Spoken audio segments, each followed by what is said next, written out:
अल्हम्दुलिल्लाहि नहमदुहु व नस्तईनुहु व नस्तगफिरुह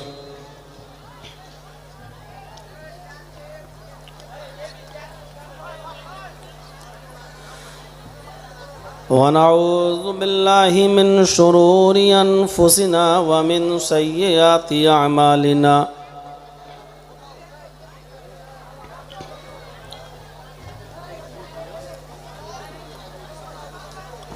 मन यहदिहिल्लाहु फला मुज़िल्ल लहु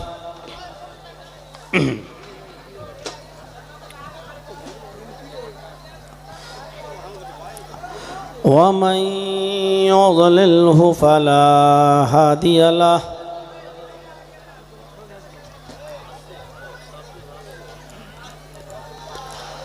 व अशहदु अल्ला इलाहा इल्लल्लाहु वहदहु ला शरीक लहु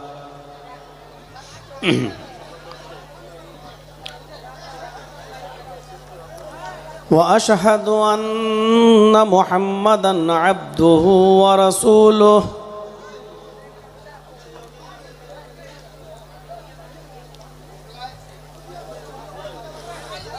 अम्मा बाद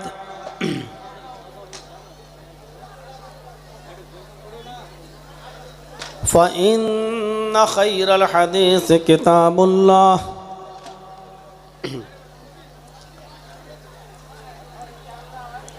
व खैरल हदी हदी मुहम्मदिन सल्लल्लाहु अलैहि वसल्लम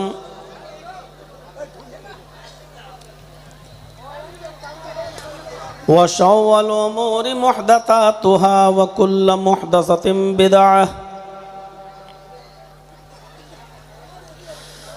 व कुल्लु बिदअतिन ज़लालह व कुल्लु ज़लालतिन फिन्नार।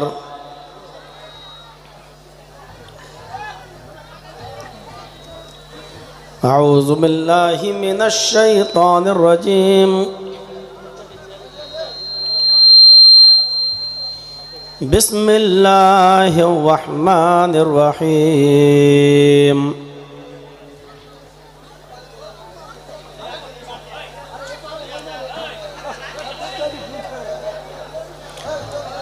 लक़द कान लकुम फ़ी रसूलिल्लाहि उस्वतुन हसनह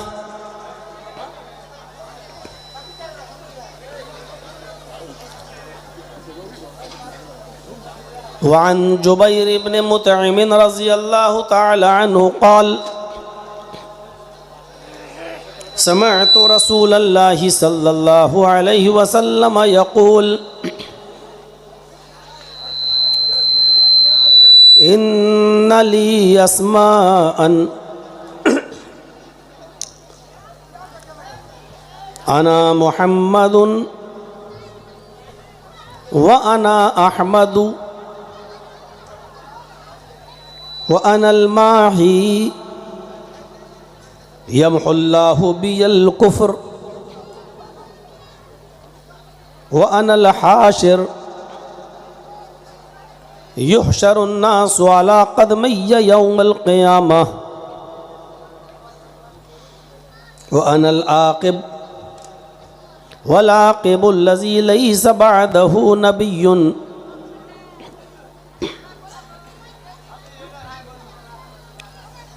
रवाहु मुस्लिम व फ़ी रिवायतिन उख़रा अना नबियुत तौबा व अना नबियुर रहमा। रब्बि इश्रह ली सदरी व यस्सिर ली अमरी वहलुल उक़दतम मिन लिसानी यफ़क़हू क़ौली।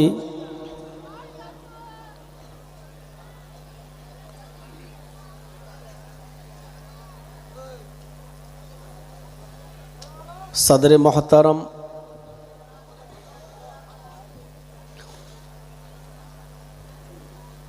जमीयत व जमात के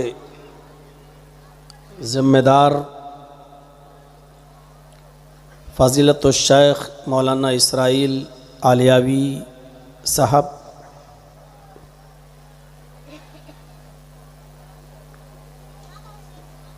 इस इलाक़े के नहायत ही मुअज़्ज़ज़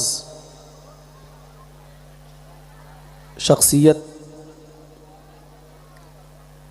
सरदार सालिक मोमिन साहब स्टेज पर बैठे हुए मुअक्कर और मुअज़्ज़ज़ उलमाए किराम,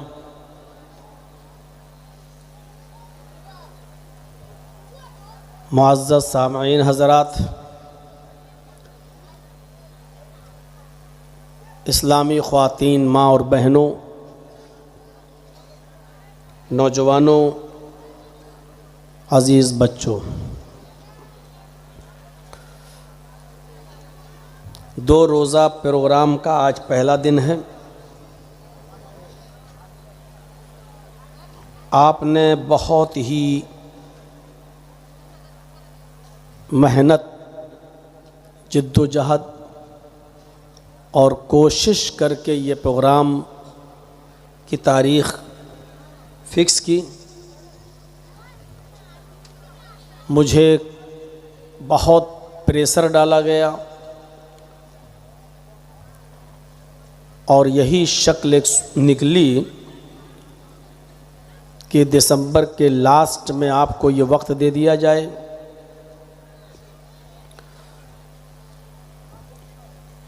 चूँकि जनवरी का पूरा महीना मेरा बॉम्बे में रहता है, फरवरी का पूरा महीना हमारा झारखंड और बिहार के नज़र हो जाता है, मार्च में रमज़ान का महीना है इस मर्तबा, फिर आगे पीछे कोई शक्ल नहीं थी, तो यही तारीख़ आपको फ़िक्स कर दी गई।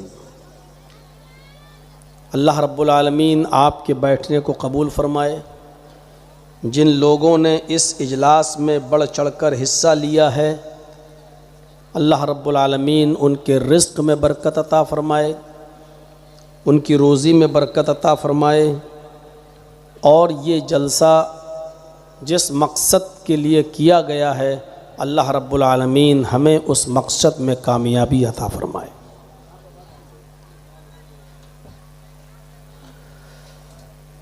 दुनिया का उसूल है और एक ज़ाब्ता है कि इंसान को उसके काम की मजदूरी मुआहिदे के मुताबिक मिलती है। जो तय होता है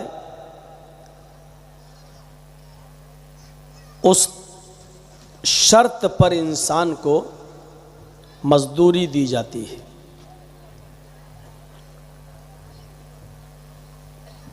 ईमान भी एक मुआहिदा है और अमल उसकी शर्त है। इल्लल्लज़ीना आमनू व अमिलुस्सालिहात। आप किसी मालिक के यहाँ जब काम करने के लिए जाएंगे, आपकी एक ड्यूटी फिक्स है कि आप 10 बजे से ये काम करेंगे और 5 बजे तक आपकी ड्यूटी है।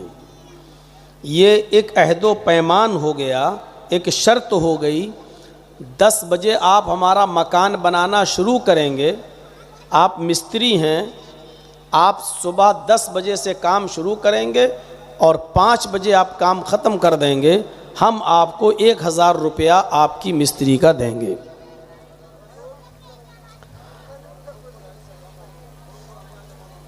उसने शर्त लगाई, आपने इकरार कर लिया, ठीक है कल से मैं काम पे आ जाऊंगा। उसने कहा ठीक है। दूसरे दिन आप गए ही नहीं उस काम करने के लिए, तीसरे दिन भी आप उसके यहाँ काम करने के लिए नहीं पहुंचे, चौथे दिन भी आप उसके यहाँ काम करने के लिए नहीं पहुंचे, 5वें दिन आप जाकर मालिक से कहते हैं कि लाइए भाई हमारी मजदूरी दीजिए। ईमानदारी के साथ दिल पर हाथ रखकर बताइएगा, क्या मकान मालिक आपको मजदूरी देगा? नहीं देगा। इसलिए नहीं देगा क्योंकि आपने काम ही नहीं किया। बल्कि अगर आप कोर्ट में मुकदमा करते हैं कि मालिक हमारी मजदूरी नहीं दे रहा है और ट्रायल चलेगा, जब मुकदमा चलेगा तो आप मुकदमा करने के बाद भी फंस जाएंगे, बल्कि उल्टा आपके ऊपर पेनाल्टी और लग जाएगी, जुर्माना और लग जाएगा, क्योंकि आप काम पे भी नहीं गए और दूसरे आदमी को आपने धोखा भी दिया। वो आपके इंतज़ार में किसी दूसरे मजदूर को नहीं बुलाया, आपने उसका नुकसान भी किया। एक तो काम नहीं किया और दूसरा उसके वक्त को भी बर्बाद किया। ये उसूल है। अल्लाह रब्बुल आलमीन ने भी हमें जन्नत देने का वादा किया है, इकरार किया है, मेरे बंदो जिस मकाम से हमने तुम्हारे बाप आदम को निकाला है, हम वो मकाम तुम्हें दोबारा दे देंगे, तुम्हें हम जन्नत देंगे, लेकिन मेरी शर्त यह है कि तुम्हें ये अमल करना होगा, ये काम तुम्हें करना होगा। हम अल्लाह और उसके रसूल की उन शर्तों को पूरा ना करें और जन्नत को पाने के लिए कोई अमल ही ना करें, और क़यामत के दिन अल्लाह ताला से हम ये कहें कि अल्लाह तू मुझे जन्नत में दाखिल कर, तूने वादा किया था कि हम जन्नत देंगे, तो जन्नत क्यों नहीं दे रहा है, जन्नत दो। तो उसके जवाब में यही कहा जाएगा कि मेरे बंदो किस बात की जन्नत? जन्नत में जाने के लिए यह शर्त थी कि तुम मेरे नबी के बताए हुए कानून के मुताबिक और बताए हुए तरीके के मुताबिक तुम अमल करोगे। तुमने अमल ही नहीं किया तो जन्नत कैसी?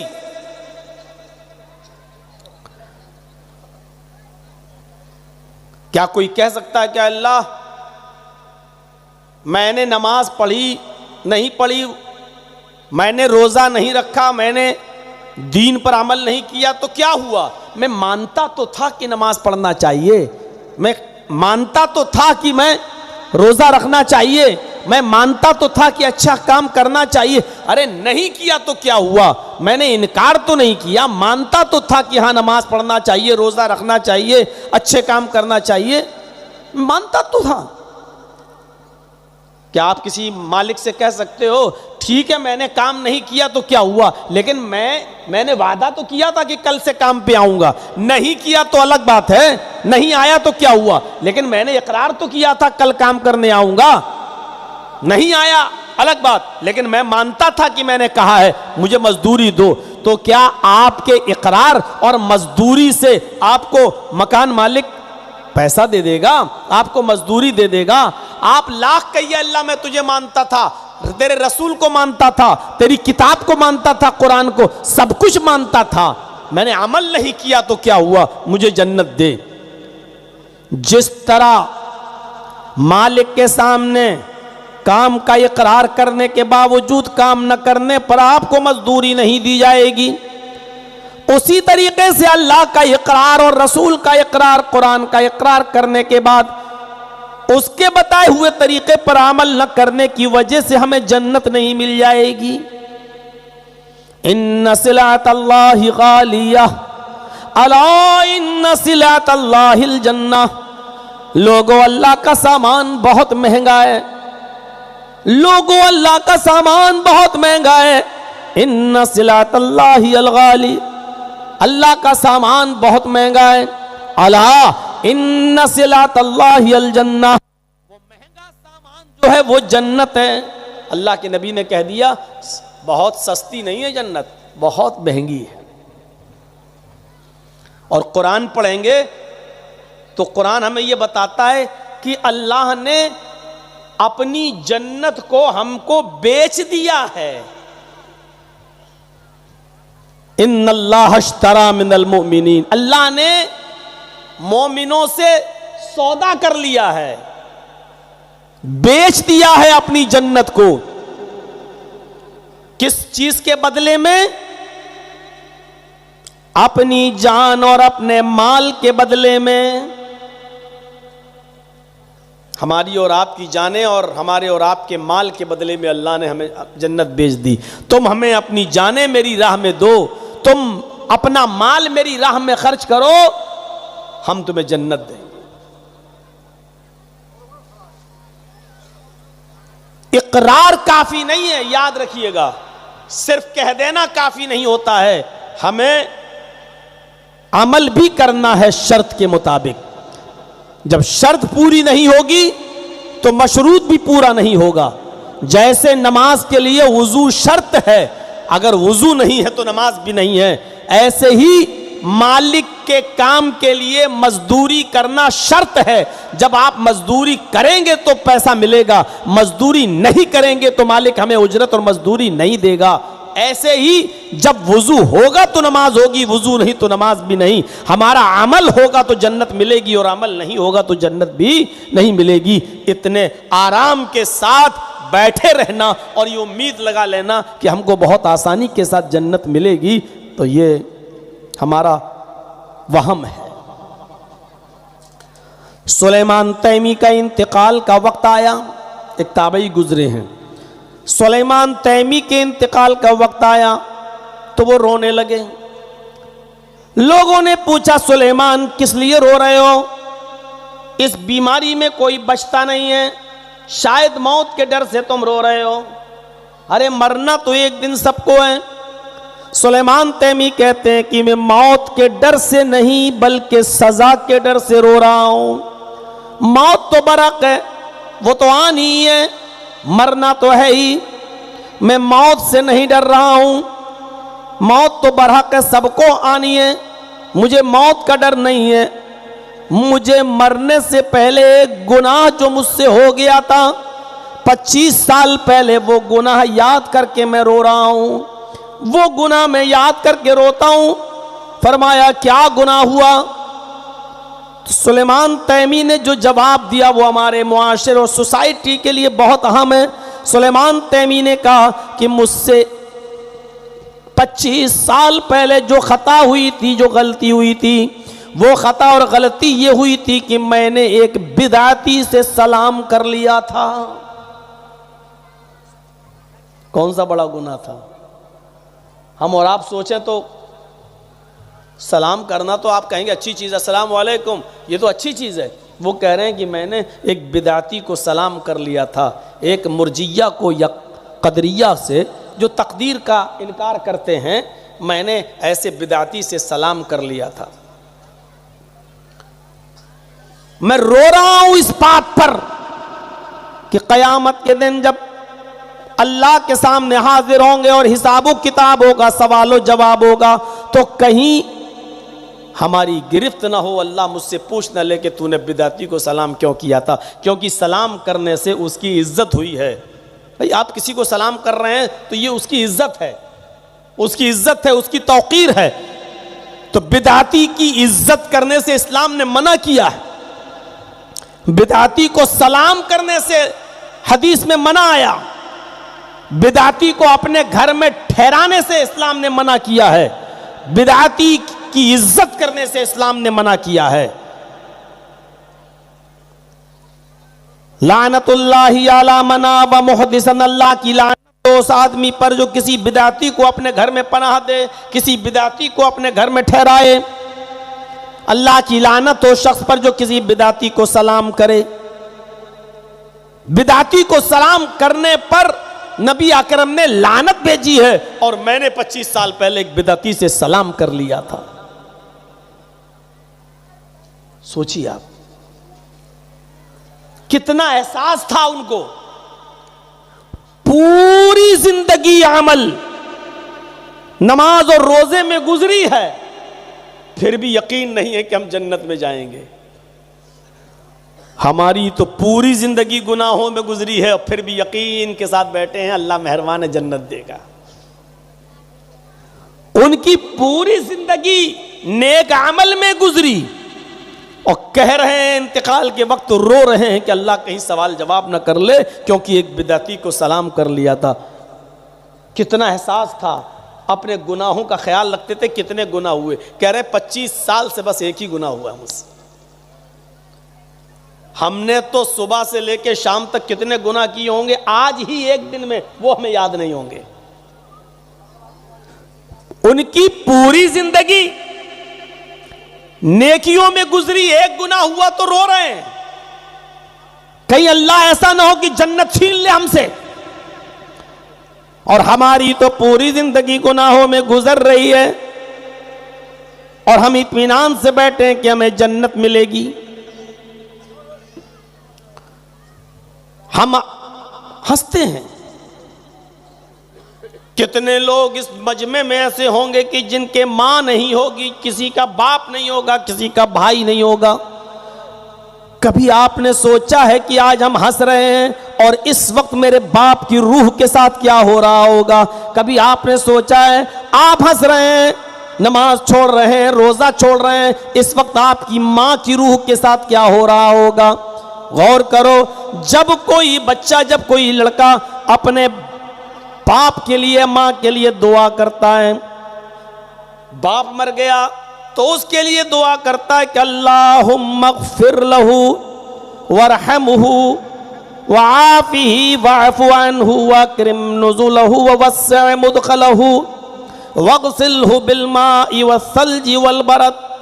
और माँ है तो उसके लिए ये दुआ करता है अल्लाहुम्मा ग़फ़िर लहा वरहमहा वआफ़िहा वअफ़ु अन्हा वअक्रिम नुज़ुलहा ववस्सिअ मुदख़लहा वग़सिलहा बिलमाइ वस्सल्जि वलबरद। जब ये दुआ ऊपर जाती है, फरिश्ते इस दुआ को लेके जाते हैं, उसकी रूह के दर्जात को बुलंद किया जाता है, उस आदमी को इज्जत दी जाती है, उसके लिए एक अलग मकान तैयार किया जाता है, उसके दर्जात को बुलंद किया जाता है। तो वो पूछता है फरिश्तों से, आए फरिश्तों, आज मेरे दर्जात को बुलंद करने की वजह क्या है? आज मुझे मेरी इज्जत और तौकीर की वजह क्या है? आज मेरा दर्जा बुलंद किया जा रहा है, आखिर इसकी वजह क्या है? उसको बताया जाता है आज तेरी औलाद ने तेरे लिए दुआ की है, आज तेरे बेटे ने तेरे लिए दुआ की है, आज तेरी बेटी ने तेरे लिए दुआ की है। उस दुआ की बरकत से अल्लाह तेरे दर्जे को बुलंद कर रहा है। मरने के बाद कोई अमल आपको फायदा नहीं पहुंचाएगा सिवाय नेक औलाद के, या आप अपनी जिंदगी में कोई नेक काम कर गए हो। बस किसी फकीर को, गरीब को कपड़ा पहना गए, जब तक वो कपड़ा उसके जिस्म पर रहेगा, मरने के बाद आपको सवाब मिलता रहेगा। आप अपनी जिंदगी में कोई मस्जिद बना गए, जब तक लोग उस मस्जिद में नमाज पढ़ते रहेंगे तब तक आपको सवाब मिलता रहेगा। या फिर आपकी औलाद आपके लिए सदका और खैरात कर दे। एक सहाबी हैं, कहा अल्लाह के नबी सल्लल्लाहु अलैहि वसल्लम, मेरी माँ का इंतकाल हो गया है, क्या मैं उस माँ के लिए एक मस्जिद बना दूं तो क्या उसको सवाब मिलेगा? आपने फरमाया हाँ। एक और साहबी का अल्लाह के रसूल, मेरे बाप का इंतकाल हो गया है, क्या मैं अपने बाप की तरफ से सदका और खैरात करूं तो क्या सवाब मिलेगा? आपने फरमाया हाँ। एक और साहबी कहा अल्लाह के नबी, मेरे माँ बाप का इंतकाल हो गया है, मैं उनके लिए ऐसा कौन सा काम करूं कि इंतकाल के बाद उनको सवाब पहुंचता रहे, उनके ऊपर रहमत होती रहे? अल्लाह के नबी ने फरमाया तुम लोगों के लिए पानी का एक कुआं खुदवा दो या पानी पीने का इंतजाम करवा दो। जब तक लोग उससे पानी पीते रहेंगे तुम्हारे माँ बाप को सवाब मिलता रहेगा। कभी आपने अपने माँ बाप के लिए ये नेकियां की हैं? कभी आपने अपने माँ बाप के लिए दुआ की है? हम दुआ ही याद नहीं है। बस अल्लाह मेरे बाप को बख्श दे, अल्लाह मेरे बाप को जन्नत दे, अल्लाह उनकी कब्र को, बस इसके अलावा आप अपनी ज़बान में बंगला में बोलते होंगे, हमारे यहाँ उर्दू में, हिंदी में वो लोग दुआ करते हैं। अरे दुआएं भी वो याद करो जो अल्लाह के नबी जनाब मोहम्मद रसूलुल्लाह सल्लल्लाहु अलैहि वसल्लम ने बताई हैं और सिखाई हैं। नाम लेकर कहो कब्र पे अपना बाप हो, अल्लाहुम्मा इन्ना बी फी जिम्मतिक, आय अल्लाह ये मेरे बाप की कब्र है, ये तेरी जिम्मे में पहुंच चुके हैं। वह हब्ल जवारिक, तेरे पड़ोस में जा चुके हैं, तेरे पास पहुंच चुके हैं।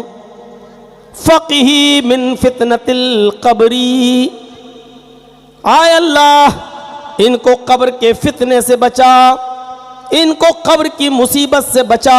फ़क़ही मिन फितनतिल क़ब्री व अज़ाबिन नार, और जहन्नम के अजाब से इनको बचा ले, इनकी हिफाजत फरमा। व अंत अहलुल वफ़ाइ वल हक़, और तू वफा वाला है और हक वाला है। फ़ग़फ़िर लहू वरहमहू इन्नका अंतल गफ़ूरुर रहीम, तू इनको बख्श दे और इनके ऊपर रहम फरमा, यकीनन तू बहुत ही ज़्यादा बख्शने वाला और बहुत ही ज़्यादा रहम करने वाला है। अभी पूछो किसी को ये दुआ याद है क्या? आप जाकर कह सकते हो? याद रखिएगा, कब्रिस्तान में मुर्दे को दफन करने के बाद वहां पर इज्तिमाई तौर पर सबके साथ हाथ उठाना गलत है। इज्तिमाइयत के साथ हाथ उठाकर दुआ करना बिदात है। आप ऐसा नहीं कर सकते, जायज़ नहीं है। लेकिन अगर आपके बाप का या माँ का इंतकाल हो गया, उनको दफन कर दिया गया, अब आप कभी कभी अपने माँ बाप की कब्र पे अकेले जाते हैं, तो वहाँ आप दोनों हाथ उठाकर, अकेले हैं, तन्हा हैं, तो आप दोनों हाथ उठाकर दुआ कर सकते हैं। मुस्लिम शरीफ की हदीस है कि अल्लाह के नबी जब अकेले में गए और जन्नतुल बकी में गए, बकीउल गरकत में गए, तो आपने अहले बकी के लिए अपने दोनों हाथों को उठाकर दुआ की है। कब्रिस्तान में आपने दुआ की है। इज्तिमाइयत के साथ तमाम लोगों की मौजूदगी में दोनों हाथ उठाकर दुआ नहीं की जा सकती, ये बिदात है। लेकिन अकेले जब आप अपने माँ बाप की कब्र पे जाएं तो हाथ उठाकर दुआ कर सकते हैं, इसमें कोई हर्ज नहीं है। मसले याद रखिएगा, ये छोटे छोटे मसले, इनको जहन में रखिएगा। तो मेरे प्यारे साथियों, क्या आप अपने माँ बाप के लिए दुआ कर सकते हैं? दुआ याद है? अल्लाहुम्मा इन्नहु अब्दुका वब्नु अमतिक, कब्र के पास खड़े होकर, अय अल्लाह ये यानी मेरा बाप या मेरी माँ। अब ये भी सोचना पड़ेगा, बाप है तो इन्नहु, माँ है तो इन्नहा, ये अब जुमले, अब क्या बताऊं, 1-1.5-2 घंटे की तकरीर में आपको ये सब तो नहीं बताया जा सकता, ये तो हमें और आपको खुद ही याद करना पड़ेगा। अल्लाहुम्मा इन्नहु अब्दुका वब्नु अमतिका इहताजा इला रहमतिक, अय अल्लाह ये मेरा बाप है, तेरा बंदा है, वब्नु अमतिक तेरी बांदी का बेटा है, इहताजा इला रहमतिक तेरी रहमत का मोहताज हो गया है, अस्बहा फ़कीरन तेरी रहमत का मोहताज हो गया है, दुनिया छोड़कर चला गया है, वह अंता गनियुन अन अज़ाबी, और तू उसको अजाब देने से बेनियाज है, चाहे तो अजाब दे भी सकता है, नहीं भी दे सकता है। आय अल्लाह तू उनको अजाब देने से बेनियाज है। इनकान मुहसिनन फज़िद फी इहसानिही, अय अल्लाह अगर ये नेक थे, मर गए, हमें तो नहीं मालूम उनकी इबादतें कबूल हुई कि नहीं हुई, नमाज पढ़ते थे लेकिन कबूल हुई कि नहीं हुई, रोज़ा रखते थे लेकिन हमें नहीं मालूम कि उनका रोज़ा तूने कबूल किया या नहीं किया। इनका न मुहसिनन फज़िद फी इहसानिही, अगर वो नेक थे तो उनकी नेकियों में इजाफा फरमा, अगर वो दीनदार थे तो उनकी नेकियों में इजाफा फरमा। व इनका न मुसीअन फतजावज़ अन्हु, अगर वो खताकार थे, गुनाहगार थे, तो उनके गुनाहों को बख्श दे, उनकी खताओं को माफ़ कर दे। ये दुआ ईमानदारी के साथ बताइए कि कितने लोगों को याद है, कितने लोग इन दुआओं को करते हैं। चाहिए और अपने बाप की कब्र पर हाथ उठाकर, माँ की कब्र हो, हाथ उठाकर आप अकेले दुआ करिए, अल्लाहुम्मा ग़फ़िर लहू वरहमहू, अल्लाहुम्मा नव्विर क़ब्रहू, अल्लाहुम्मा वस्सिअ क़ब्रहू, अल्लाहुम्मा फ़रिशहु फ़राशल जन्नह, अल्लाहुम्मा इफ़्तह लहू बाबन मिन अबवाबिल जन्नह, अल्लाहुम्मा नव्विर क़ब्रहू, अल्लाहुम्मा जअल क़ब्रहू रौज़तम मिन रियाज़िल जन्नह। ये दुआएं हैं। आय अल्लाह इनकी कब्र को नूर से भर दे, अल्लाहुम्मा नव्विर क़ब्रह, आय अल्लाह इनकी कब्र को नूर से भर दे, अल्लाहुम्मा वस्सिअ मुदखला, आय अल्लाह इनकी कब्र को कुशादा कर दे, चौड़ा कर दे, अल्लाहुम्मा फ़रिशहु फ़राशल जन्नह, अल्लाह इनके लिए कब्र में जन्नत का बिछौना बिछा दे। कैसी दुआ है। अल्लाहुम्मा इफ़्तह लहू बाबन मिन अबवाबिल जन्नह, अल्लाह जन्नत के दरवाज़ों में से कोई दरवाज़ा इनके लिए खोल दे।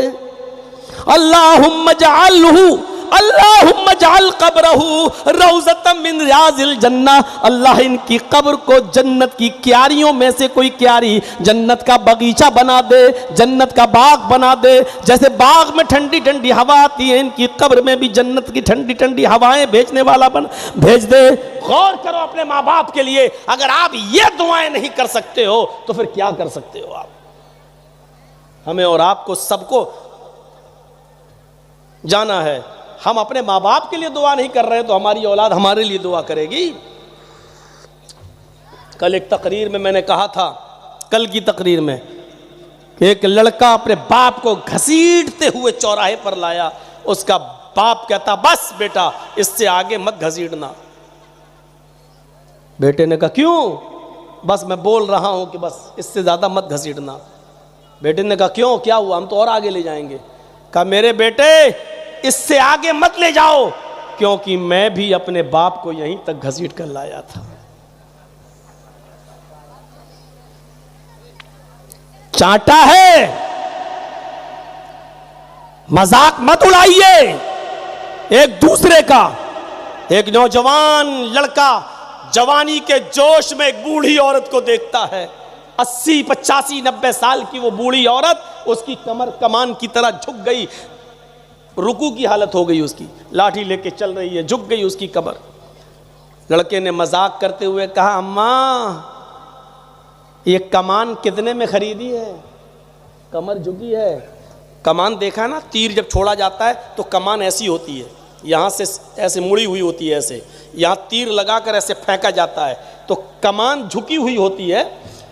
तो उस लड़के ने, नौजवान ने कहा, माँ ये कमान कितने में खरीदी है? नहीं, तेरी कमर बिल्कुल झुक गई है, ये कमान कितने में खरीदी? बुढ़िया मुस्कुराते हुए जवाब देती है, बेटा घबराओ नहीं, चिंता मत करो, मेरी उम्र को पहुंचोगे तो फ्री में मिल जाएगी।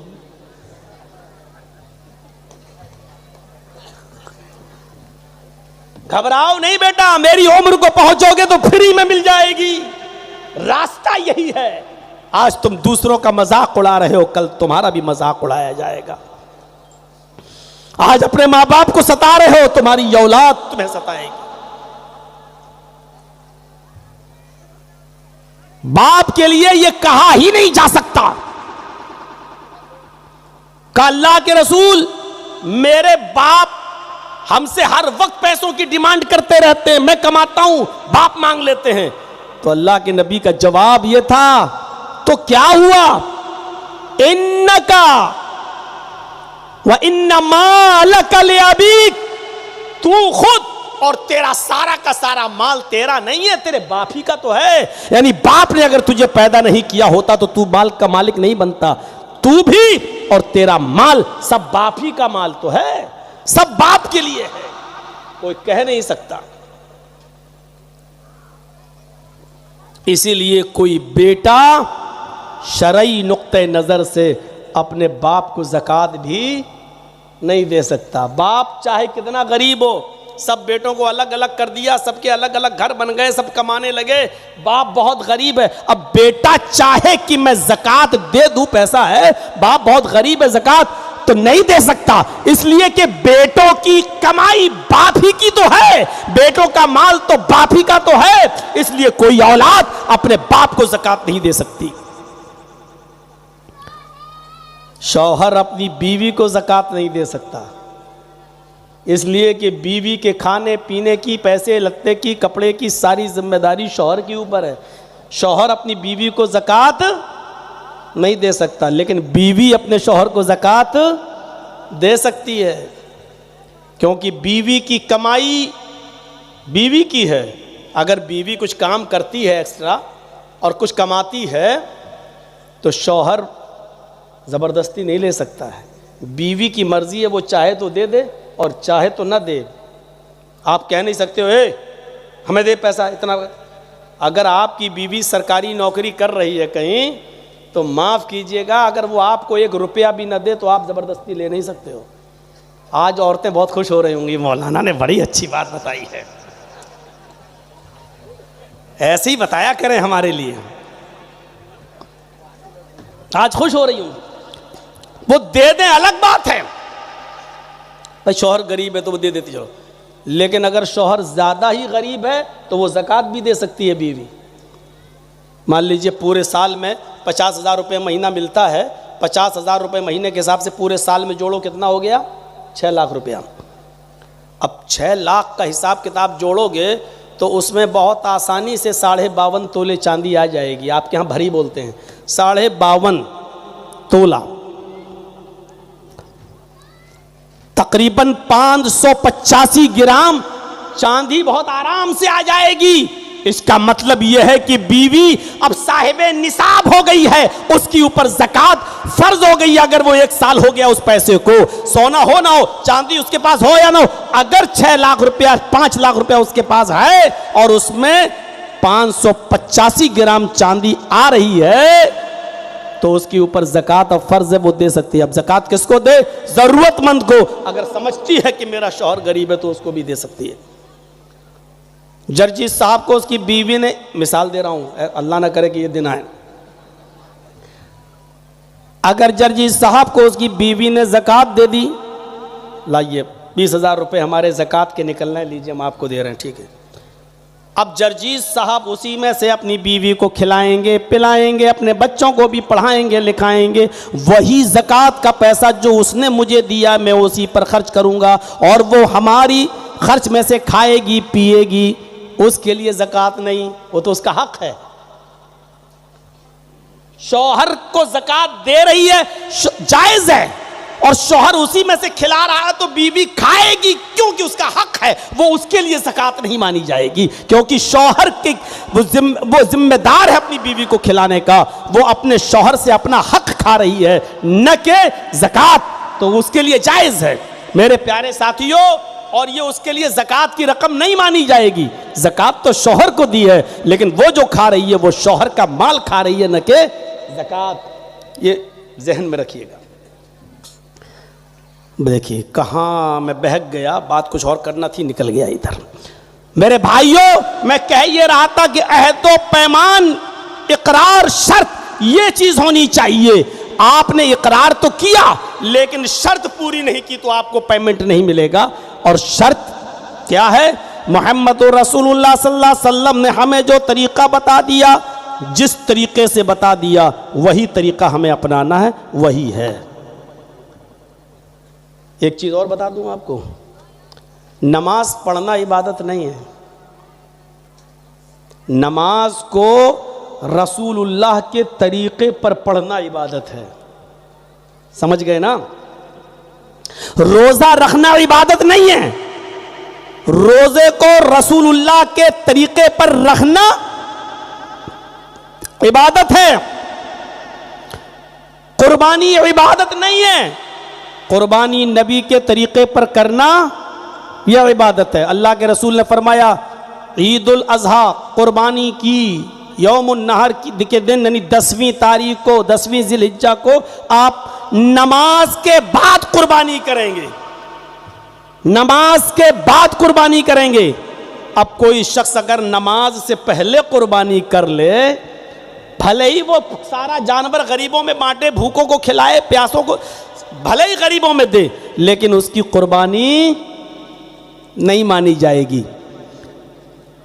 नमाज के बाद कर रहा है तब भी गरीबों को गोश्त खिलाएगा, और नमाज से पहले कर लिया तब भी गरीबों को खिलाएगा, और गरीबों को दे रहा है लेकिन उसको सवाब नहीं मिलेगा।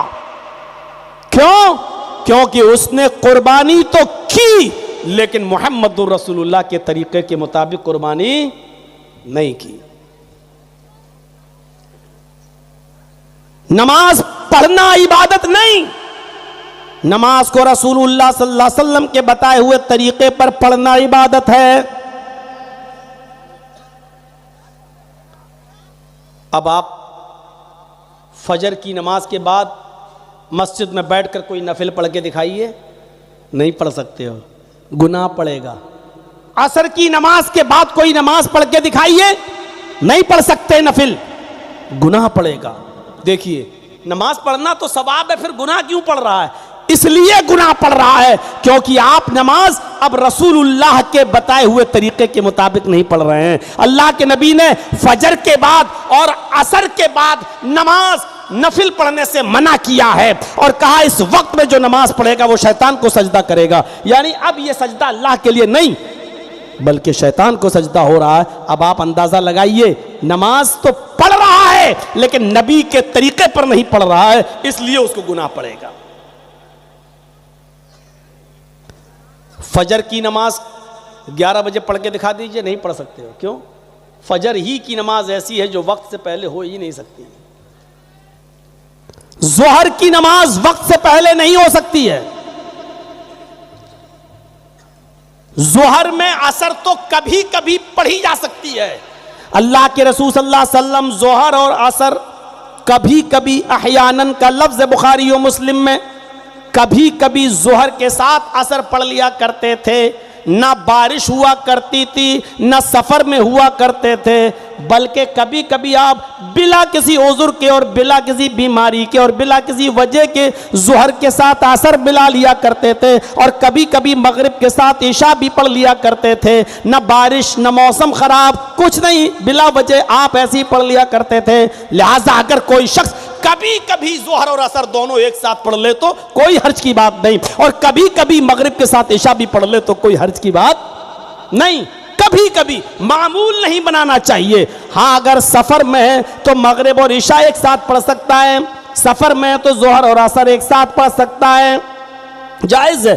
और अपने वतन में, अपने घर में है, अपने बस्ती में है तो कभी कभी जोहर और असर एक साथ और कभी कभी मगरिब और ईशा भी एक साथ पढ़ सकता है, उसकी नमाज हो जाएगी, कोई हर्ज नहीं है इसमें। पूरी एक ये पूरी तरीका बता दिया गया। तो नमाज भी हमें पढ़ना है तो नबी के तरीके पर पढ़ना।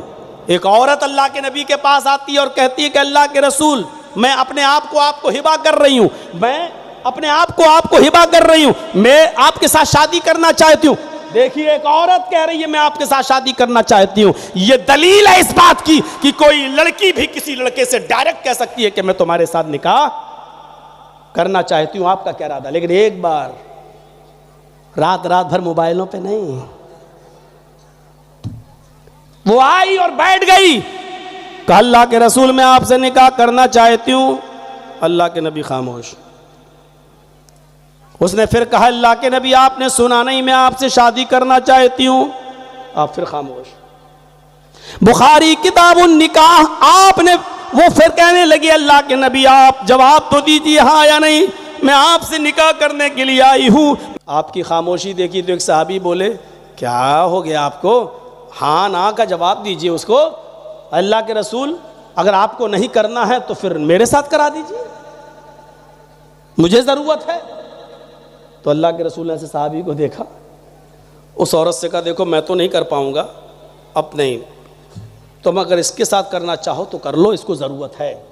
तो कहा ठीक है, अगर आप नहीं, पहले तो मैं आपके लिए हूँ, अगर आप नहीं करना चाहते तो इनके साथ कर दीजिए। कहा ठीक है।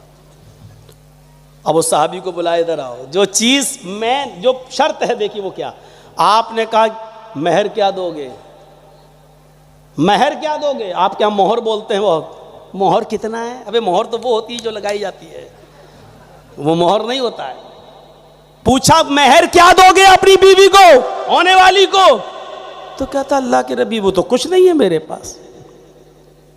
सोचो, महर देने के लिए कुछ नहीं हो, कह रहा शादी करा दो। आसानी देखिए इस्लाम के अंदर।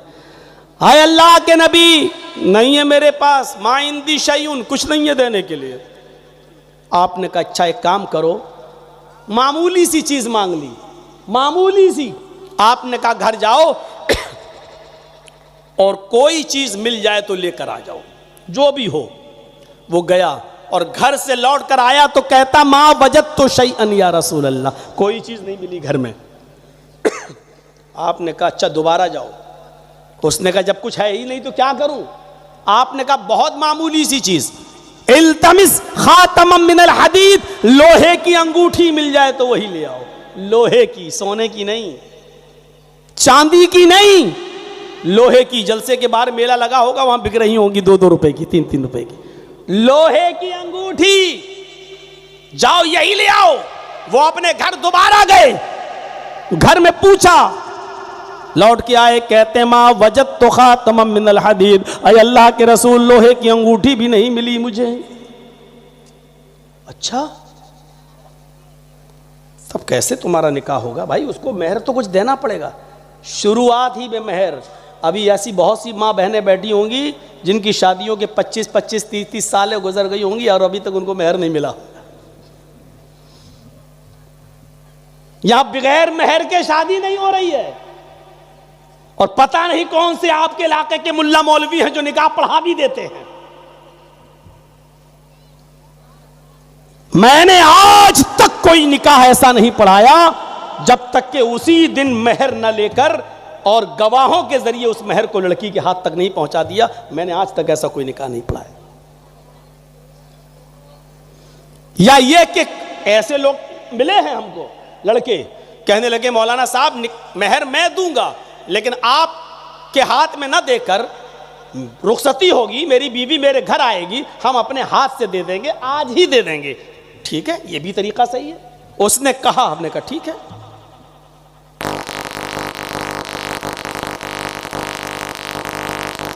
तो क्या अल्लाह के रसूल नहीं मिली मुझे, लोहे की अंगूठी भी नहीं। तो आपने कहा कुछ नहीं है तुम्हारे पास, कैसे निकाह होगा? कहने लगा हाँ एक चीज है मेरे पास। ओफो, चीज भी बताई तो क्या बताई? कहने लगा इंदी इज़ारुन या रसूल अल्लाह, एक लुंगी है मेरे पास। उसने क्या कहा? एक चीज है मेरे पास अल्लाह के रसूल। क्या कहा? इंदी इज़ारुन, एक लुंगी है मेरे पास। और आपने कहा अच्छा नहीं? कहा नहीं नहीं पुरानी। क्या करते हो? कहा घर पे जाता हूं, सोता हूं तो पहन लेता हूं। लुंगी भी बताई तो कौन सी जो रोज पहन के सोता है? पुरानी। आपने कहा चलो पुरानी भी चल जाएगी, दे दो उसको मेहर में।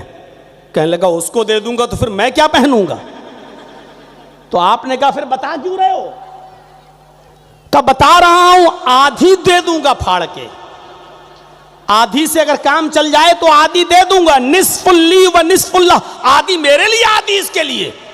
अल्लाह के नबी ने कहा आधी तो बेकार हो जाएगी, जब फाड़ दोगे तो आधी तो उसके किसी काम की नहीं रहेगी, और आधी में तू भी क्या करेगा? तो उसने कहा मैं कुछ करूं ना करूं, कम से कम कहीं थक जाऊंगा, बिछा के बैठ तो जाऊंगा उस पर, मैं पूरी नहीं दे सकता हूं। अल्लाह के रसूल ने कहा अगर देना हो तो पूरी दो, नहीं देना तो छोड़ दो। कहने पूरी तो नहीं दे सकता हूं, निकाह हो या ना हो। बैठ गया, उठ के जाने लगा। आपने कहा इधर आओ, कहाँ जा रहे हो? अल्लाह के रसूल कुछ नहीं है, लोहे की अंगूठी तक नहीं है, एक लुंगी है, तो आधी आप लेने रहे हैं मेहर मानने के लिए, तो हम क्या करेंगे? जा रहे हैं खेती बाड़ी करेंगे, जा रहे हैं अपने बाग में। अल्लाह के नबी ने कहा इधर आओ, ये बताओ तुम्हें कुरान कितना याद है? सब लोग सुनिएगा, आए है शरीयत देखिए, आसानी देखिए। तुम्हें कुरान कितना याद है? कहा अल्लाह के नबी सल्लल्लाहु अलैहि वसल्लम मुझे कुरान की सूरह मुल्क याद है, सूरह हश्र याद है, सूरह जुमा याद है, सूरह मुनाफिकून याद है, सूरह क़यामा याद है, सूरह दहर याद है, सूरह नबा याद है। इतनी सूरतें याद है तुमको? हाँ। आपने उस औरत से पूछा, या औरत इस आदमी के पास नकद देने के लिए कुछ नहीं है, क्या कुरान की ये सूरतें तुझे याद हैं? उसने कहा नहीं।